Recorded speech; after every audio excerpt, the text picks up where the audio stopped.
Welcome back to the To the Contrary podcast. I'm Charlie Sykes, and it is Monday. And, well, is there anything else that we really ought to be talking about other than, well, kind of you know what? And so I'm joined by legendary former network reporter, now Substack star, Terry Moran. Hey, Terry, how are you? I'm good, Charlie. That's a very kind introduction.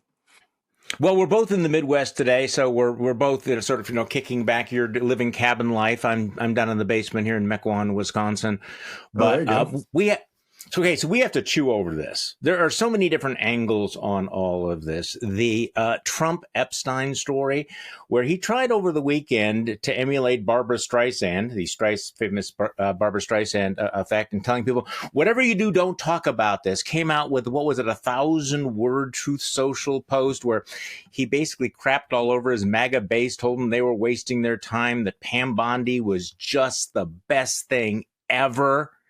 And we should just stop talking about the Epstein files, which apparently, now I'm not sure, he's sort of acknowledging that they exist and he's read them, but it turns out they were written by his political enemies, crooked Hillary, Obama, by just everybody you can imagine.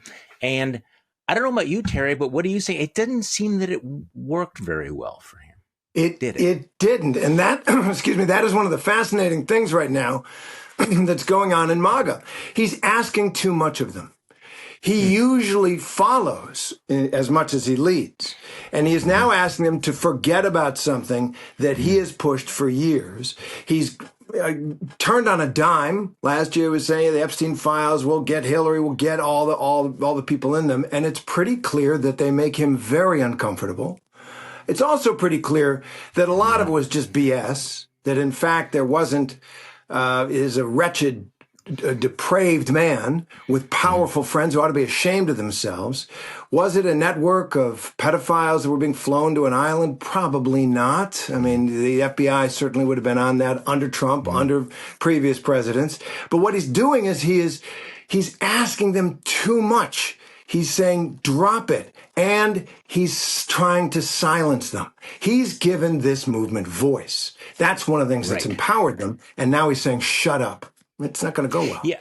I'm trying to remember the last time that he was this crossways with his own base. And the only example that I can come up with was when he was briefly booed at a rally when he told people, go take those vaccines, because he was still pro-vaccine for about 5 minutes.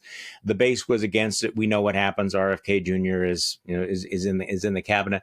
But so this is, you can sort of imagine why Donald Trump thought that this would work. Why did he think that he could put out a bleat and have it silence the issue? Because he's done it so often in the past.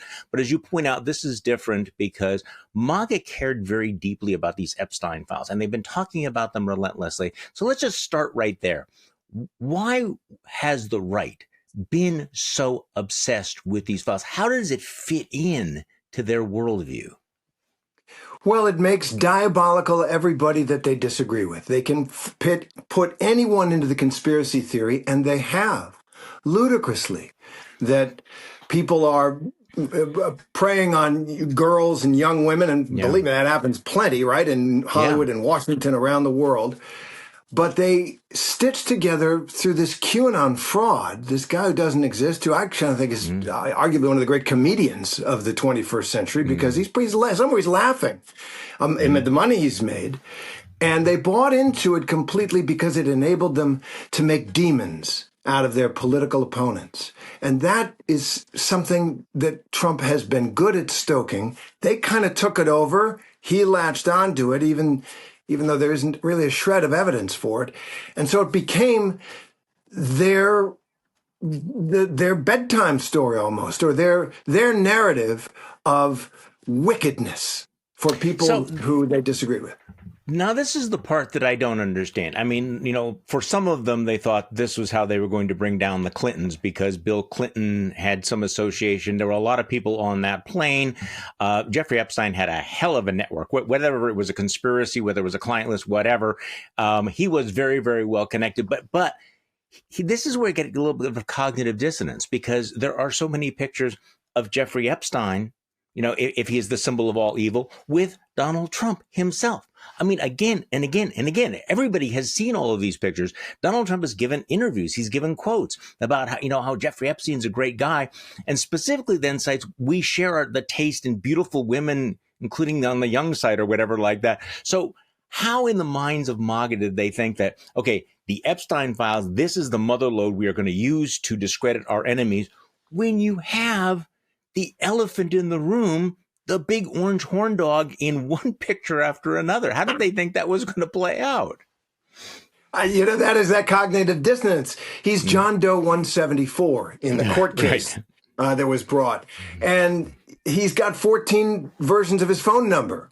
Epstein does in his book for Donald Trump. And so one of the things that Trump has been able to do is point the finger elsewhere. I am the savior of this. But now all of a sudden he looks guilty. It looks like the shadow of the nervousness of the guilty is upon him when he's answering questions or ranting on social media.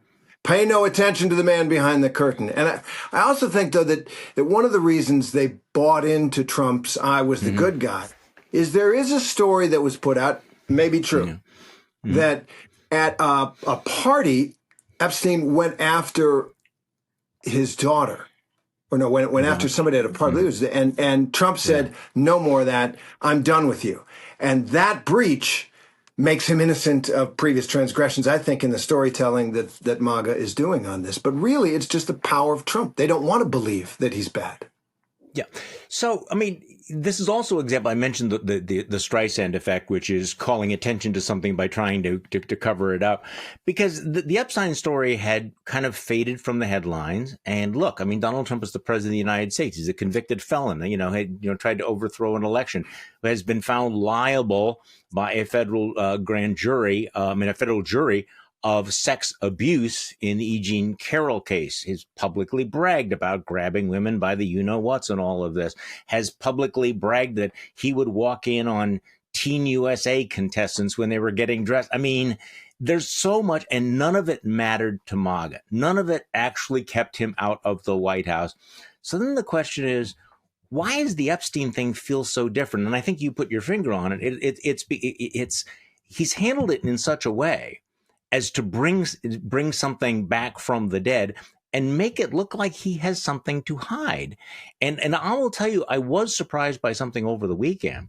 I thought that, as MAGA was clearly breaking with him, and you could clearly see that you had a communications problem over the weekend. Megyn Kelly is out there, Laura Loomer saying Pam Bondi has to be fired. And I'm thinking, look, what does Trump do when he ever gets in trouble? He picks somebody, throws him under the bus. He has no loyalty to anybody. He could have easily gotten out of this by firing somebody, moving on. Instead, he puts out that bleat, basically says there's nothing there. You all should shut up. And I am 100% behind what you think is Pam Bondi's, blundering cover up. So he's taken ownership of it. So he's taken this case and he's made it kind of a credibility test for himself with his own base, which has never been a problem for him before. Yeah, he usually fails credibility tests, except in the big way, which is that hardwired connection that he has, and they trust him. And despite all that litany of grossness that you just recited, they think he's a good man. They believe he's a good man. I was in the Vatican. I was in Rome for the election of Pope Leo, and a priest, a conservative priest from a conservative order, he said to me, he is a vicious man. He's full of the vices, all the vices. But they forgave him that, except now, partly because Bondi at the White House, had the stunt where the guys walked out with the binders saying Epstein Files Volume 1 and all that. So he's stuck with it now.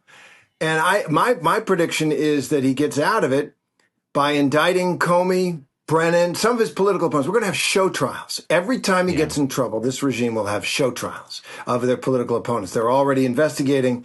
That's one way, classic for all kinds of authoritarians, distract the masses from the problem by demonizing somebody and putting them in the dock. Well, he's been trying that. I agree with you. That will be his play. So, I mean, the day this was, turning toxic for him, they announced the criminal referral for Comey and Brennan going back to Russiagate. And, that created a stir, but it didn't really change the narrative. I mean, the fact is that just not as sexy as Epstein and the sex files. And then on Saturday, he went after, like, I'm going to pick a fight with Rosie O'Donnell. I'm going to throw out that I'm going to take away her citizenship. That also didn't distract. So he's having and then as you and I are speaking, he's announcing that I might actually get tough on Vladimir Putin with some sanctions on Russia. And even the tariff thing doesn't really distract because he has picked the one most, well, I mean, obviously the sexiest issue he could have, even for the Fox News audience. I mean, especially for the Fox News audience. So this is a hard one to distract from, isn't it? It is, and you have a better fix on this movement, I think, maybe than I have. How big is that? QAnon, Epstein we got to get to the bottom of it. How big is that in terms of the whatever it was, 70 plus million people who put him in the White House again? Oh, wow, that's a great question because I mean you have those concentric circles. I mean the QAnon is kind of a discrete small group. I think it's always important to distinguish between the hardcore MAGA who will never break no matter what, even if they're mad about this, and then you have the MAGA adjacent folks, the MAGA curious folks, the Joe Rogans of the world, the more casual voters, and and the reality is, and I always think that we sometimes excessively complexify politics because if you're sitting at a George Webb restaurant in, northern Wisconsin, they're probably not talking about tariff rates or whether he's going to fire the chairman of the Fed. But if you bring up Epstein and you bring up this sort of thing, I don't know, it's got a little bit of legs. So I always think that we tend to focus too much on the MAGA base, not the MAGA adjacent MAGA suburbs, because I think they're a little bit squishy. But again, look, our default setting, and you and I have been doing this for a decade now, our default setting should always be nothing matters. This is not the tipping point. This is not the pivot. But let's talk about something you just mentioned, other things that are coming up. In my newsletter on Monday, I talked about Tom Homan, who is really kind of the kind of the face of the new brutality. We are at a point now where there are polls showing that the public is softening on immigration, that they're not all down on building walls and deportation and renditioning and all of that at the very moment. And I think this may be a slightly undercovered story. Feel free to push back on me. That in the big, beautiful bill, there was this massive, I mean, over the top, massive increase of funding for the Stephen Miller, Tom Homan, Donald Trump deportation. But we were talking about $170 billion in money for everything, for more deportations, for the detention centers, for the wires on the wall, whatever, including hiring 10,000 ICE agents. And so whatever people have been, I think, shocked by some of the brutality that we've seen aimed at migrants. I think it's just beginning. I think that you listen to people like Tom Homan, you see the money and the resources that are rolling down the hill, and the worst is yet to come. So tell me about how, what you're looking at and how you think that's going to play out. Well, I think you've already said it, which is that somehow the Republicans, this administration, I should say, in a matter of months, got the balance back in the public mind about immigration. Most of my adult life, most Americans have said, yeah, immigration's about right, maybe a little more. It's probably a good thing for our country, given the nature of our history. And the Democrats, frankly, screwed it up so badly through a crackpot ideology in some ways about, well, maybe there shouldn't be borders, to, well, it's racist if you have borders, all that stuff. And then Biden, kind of wanting to be a more decent and charitable person than Trump, said, let them in as asylum seekers. We'll solve it at the end of the day. Now we have these millions of people here, and the loss of control, the loss of order and even decency at the border, with the children dying and all the rest of it, and the drugs coming through, swung the pendulum that way. And so, yes, it might have needed a lot of money and maybe even large holding centers in order to enforce the law, which is not racist. It's self-government to have laws that are enforced. And yet Trump has found a way to turn people's, including Joe Rogan's, mind away from this. Joe Rogan saying, wait a minute. Snatching people off the street, separating families, going to Home Depot. I'm not on that team, he says, because he's a normal American, more or less. I mean, aside from, his wealth. But I think a lot of people, Americans are basically common sense, practical, decent people. And they saw what happened with the border as not sensible, not practical, and in ways indecent. And they thought Trump would get tough and fix it. And now he's got the largest domestic police force we've ever had.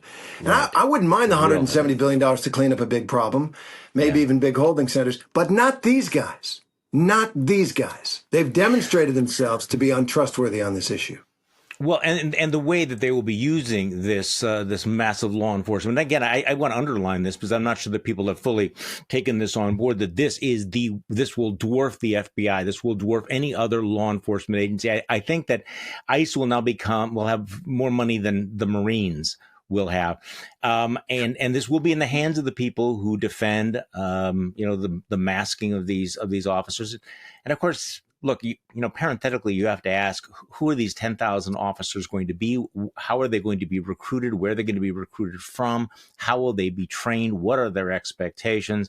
So, whatever brutality you see on the streets right now, everything gets ratcheted up. At the same time, you have ICE there over the weekend, both the New York Times and the Washington Post reported that they are moving ahead aggressively in deporting migrants to third countries, to places like the Sudan, including one memo that says with as little as 6 hours notice.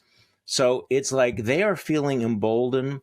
There's a feel like they think that the wind is at their back. And I honestly, and as I said in my newsletter, I'm fully prepared to write lots of stuff about, the delusion of Democrats. But right now, I think the Republicans have a delusion that this is what people want. That's a great point. Americans, they say, we're middle of the road, middle class, decent, practical, pragmatic people, want life to get better. If the government's not working, they'll change it.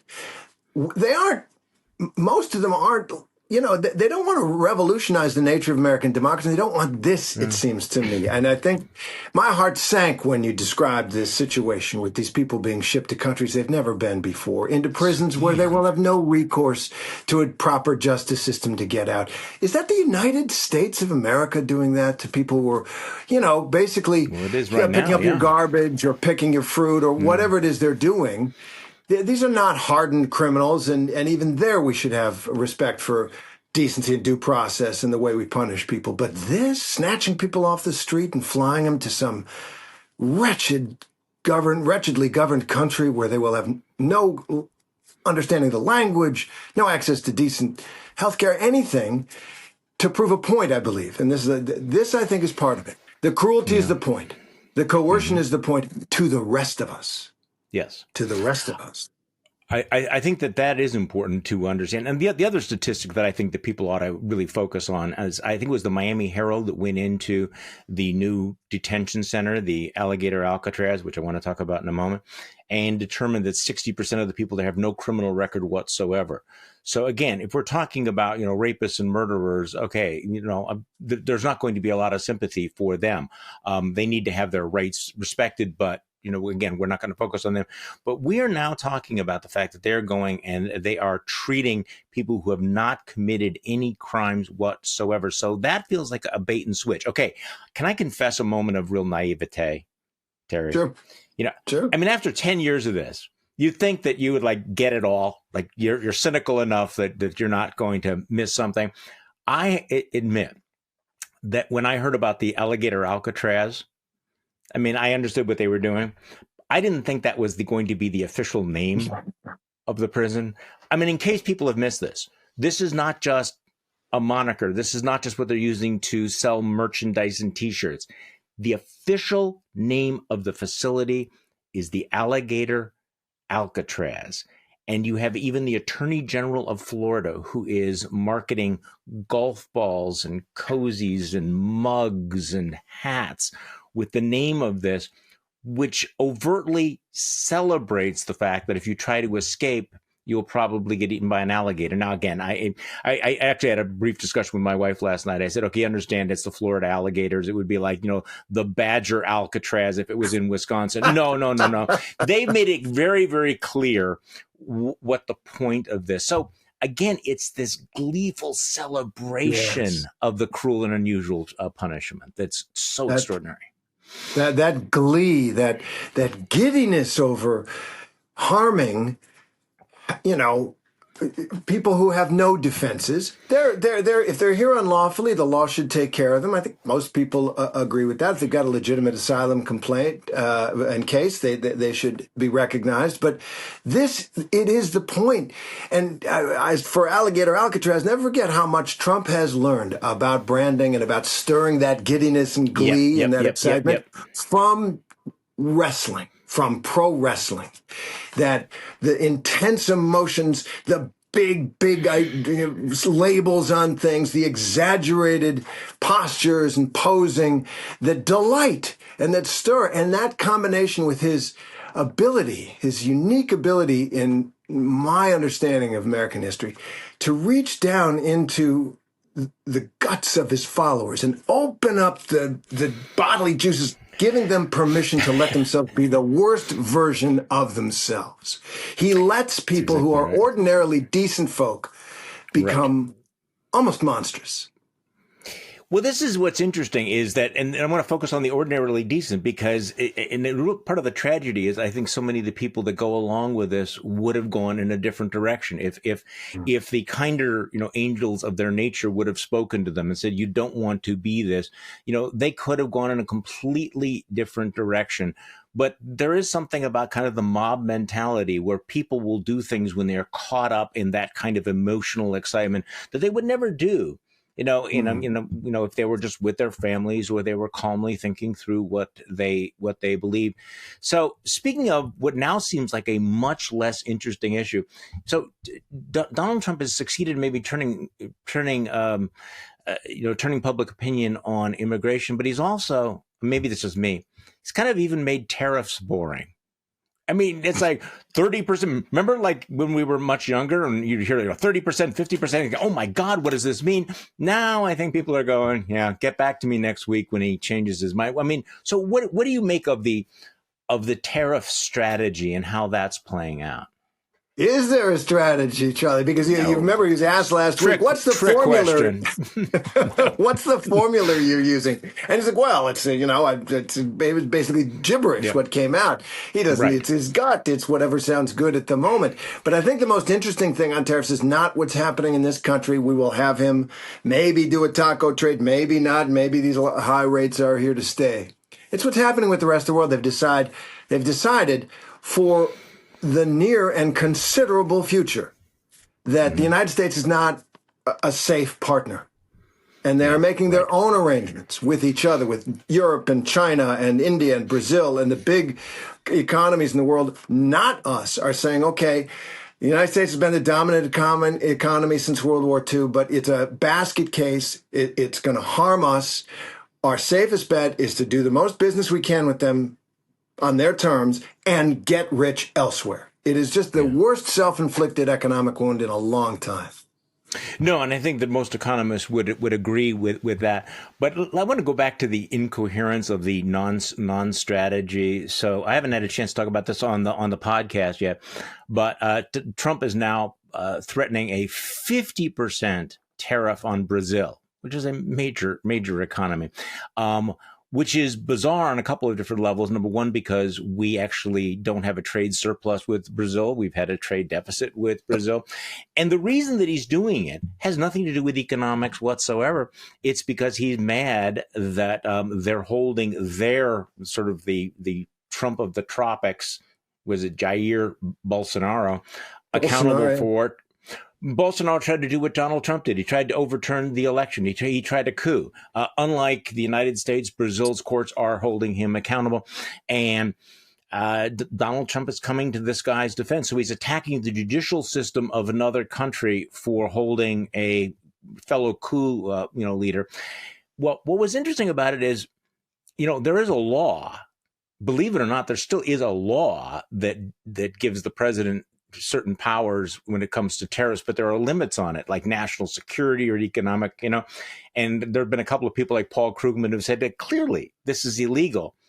But I thought what was interesting was when Kevin Hassett, is he the chairman of the economic advisors, was on television yesterday morning. I don't know if you caught it. Jonathan Karl is asking him, "Can you just justify the tariffs on Brazil?" And I have to say that Kevin Hassett is kind of seems like a nice guy, not the stupidest guy in the administration, and he was reduced to absolute gibberish, just about, well, we're just getting our house in order for the golden age that is coming upon us, and he just could not explain or justify it. And it was kind of a little bit eye-opening, like, man, you don't even have a talking point on this. You got nothing. And I almost felt bad for him, but not quite, because he was kind of defending this indefensible policy. Trump is like, he's like thinks he's king of the world, or he's the Don. Everybody has to kneel to him. And whatever happens with this particular tariff, what does that do to the reliability of the United States? What do you think Brazil's going to think about future governments of Brazil? Not the American people has done this twice now. So if you're the leader of another country, you cannot count on this country. You cannot count on this country economically or in terms of interference like this. And Hassett has got a hard brief to defend to begin with. Every normal economist will tell you that these level of tariffs are going to cause inflation. And the last time we had them this high helped trigger the Depression. So he's in a bad spot. But the really bad spot is us, our country's economic reputation. Say nothing about, how people are looking at us, just the practical effect on our ability to make money around the world for our people is being damaged by the day by this. Well, and also the sort of quasi-imperialistic, colonialist implication that we can tell a sovereign country's judicial system how they should operate. If we think that countries are not going to push back on that, if we think that's not going to create a certain anti-American nationalism around the globe, we're naive. Which brings me to a more cosmic question. You and I are both old enough, I'm older than you, to remember a time when many of these stories that we've been talking about would have consumed the news cycle for months, and now they last for hours. You know what I'm talking about. I mean, just the pace of the news cycle. You have things that happen the open corruption of Donald Trump. I mean, his crypto scams and everything, in and of themselves, they would be the subject of, you can imagine a whole mini series devoted to it. And now, because there's just so much happening.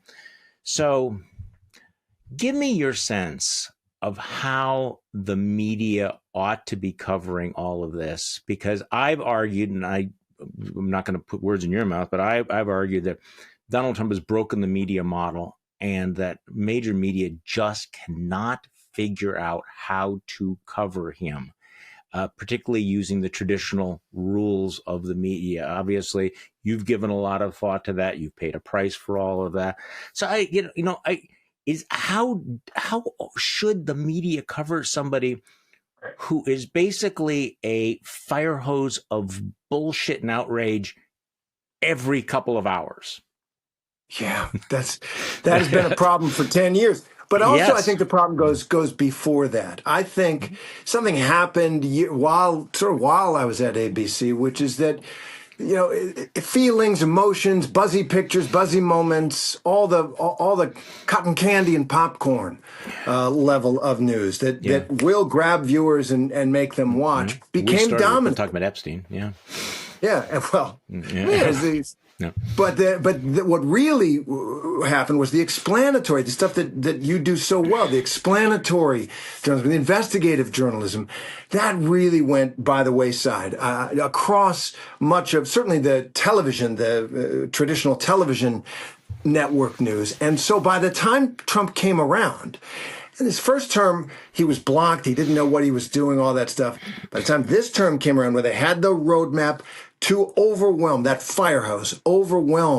the media's capacity to do anything but gawp at it and point at it and try to do their best to tell people that how different this was and how negative an impact it will have, it's overwhelmed. You can't do it in a couple of minutes. You can't do it in the time frame that they allow for, and those muscles are gone in some ways. You see them, frankly, more on YouTube in these spaces. Right. People who can dig. Judd Legum is here. I don't know if you on Substack. Yeah. The amount of reporting he does on these issues that are amazing, truly enlightening. There's a lot of people doing great work, Johnny Harris on YouTube, who are doing the kind of meaty and yet quite vivid, and you can enjoy it, reporting that seems to be very difficult to do on the mainstream networks. Well, it's not new that the media is a business. I mean, it's always been a business. Although, I mean, I actually come from a generation, or my father comes from a generation of newspaper people who we were so isolated. I mean, I think back on how isolated we were from business concerns about whether it would sell newspapers or not sell newspapers. And now, of course, that's the whole thing. But so the media as a business has been evolving for some time. It feels as if we've crossed a line with the corporatization of media.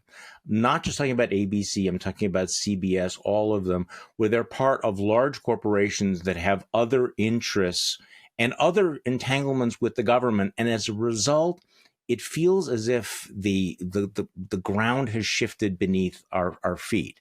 So give me your reaction to not just the trivialization of the media, but the corporate pressures. I mean, obviously, ABC had the experience of settling that bogus lawsuit, which was really felt like one of the tipping points. CBS, of course, and Paramount have essentially given in to Donald Trump's extortion on another bogus lawsuit. We've seen what Jeff Bezos has been willing to do with the Washington Post, given all of his intent. So talk to me about that a little bit. I think that's it exactly. Look, we can't trust these big corporations in getting at the truth of what's happening in the government. They will knuckle under to Trump every time, and I'm not talking to anyone. Forget me. Yeah, you understand? It's Stephanopoulos, it's Paramount, it's the Washington Post and beyond, and it's partly because they all of a sudden find themselves with something they don't want anymore. Right?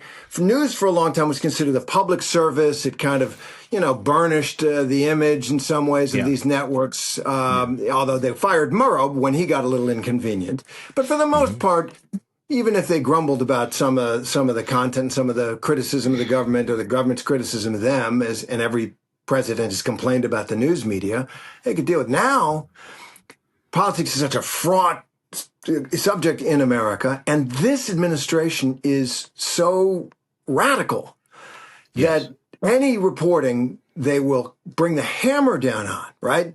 CBS did nothing wrong in that. They paid Donald Trump for doing nothing wrong, and that hammer now. My belief is that as has happened with MSNBC, I think eventually, when they're not too far distant future, these giant corporations want nothing to do with news. Those are dying businesses in many ways, just demographically. Too much of a hassle for them. Yeah, why would they want to keep a news division? I want to ask a top Disney executive 20, 30 years ago. I said, why does Disney own a news organization? And he said, well, it can be theatrical. Mm-hmm. It can be when there's a big event, it feels like a great show. Well, that's not why we do the news. I mean, we do the news to try to empower people and all that. But I don't think it's long for this world, because they will knuckle under. And I don't think it's going to do them any good. I would bet that by the time in the next couple of years, his FCC chairman will make an effort to strip one of these corporations, strip one of the corporations of ownership of the news division, because it's not operating in the public interest, and have it sold. I agree with you, and I think that anybody that thinks that goes too far is just not paying attention to what they are doing. I mean, they do control the FCC. This is something clearly that Donald Trump would like to do. And look at the way that he targeted Harvard. He wanted to make an example of Harvard. Now Harvard is pushing back, but he's going to make an example of one of the news organizations. I also think that you're right that the these companies, the corporations, are also going to find out some of these big law firms have found out, which is that they thought that surrendering would be the safe option, that they could make a deal with Donald Trump, and they're finding out that it doesn't work that way. Okay, so let me ask you this question, because you and I have been talking now for about 30 minutes, and you look tanned and rested. Okay, so tell me about how you're feeling about your own exit from ABC. How are you doing about that? I mean, how are you feeling about that? Thank you for asking. It's a brave new world. Look, somebody said to me that the word is skiting. You're scared and excited. It was a shock, but I do feel that this place and places like it, these spaces are about tomorrow. I loved working at ABC. I love the people I worked with, almost all of them. I respect the work they do, but it felt like yesterday. And this is where it's happening. This is where it's going to happen. I think we already saw in the 2024 election, the election last year, some of the biggest interviews were happening out here, right? The ones that mattered.